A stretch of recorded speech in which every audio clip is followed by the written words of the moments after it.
चढ़ोई से हमारे bureau chief सरदार अब्दुल कयूम की रिपोर्ट के मुताबिक मुस्लिम लीग नून के मरकजी रहनुमा उम्मीदवार असम्बली हल्का चढ़ोई राजा शफीक खान ने अपने हरीफ को आड़े हाथों लेते हुए मीडिया से गुफ्तगू करते हुए कहा कि ये सच है।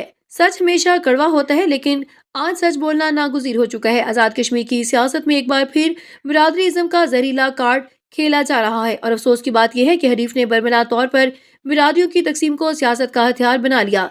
सोशल मीडिया पर फैलाया गया ये पैगाम लोगों के दिलों में मायूसी, नफरत और तकसीम पैदा कर रहा है और जो किसी सूरत कबूल नहीं। पाकिस्तान मुस्लिम लीग नून बिरादरीज़म को एक लानत समझती है और इसे दो टोक अल्फाज में मुस्तरद करती है। मुस्लिम लीग नून के कारकुन किसी बिरादरी, किसी कबीले में तकसीम नहीं, ये सब आपस में भाई भाई हैं और यही हमारा नजरिया है। इस्लाम ने भी हमें नस्ल, कबीला और बिरादरी नहीं बल्कि भाईचारे का दर्स दिया है और मुस्लिम लीग इसी आलमगीर पैगाम पर खड़ी है। पाकिस्तान मुस्लिम लीग नून के मरकजी रहनुमा और उम्मीदवार असम्बली राजा शफीक खान ने अपने हरीफ पर आग बरसाते हुए वाज़ेह किया और जो सियासत बिरादरियों को लड़ाए वो सियासत नहीं, वो नफरत का कारोबार है। हम नफरत नहीं, हम इत्तेहाद की सियासत करते हैं।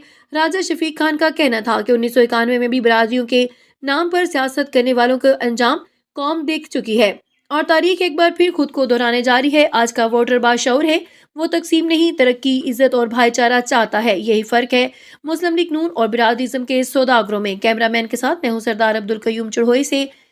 फिर मिलेंगे एक नई दिलचस्प कहानी के साथ, तब तक के लिए अल्लाह निगहबान।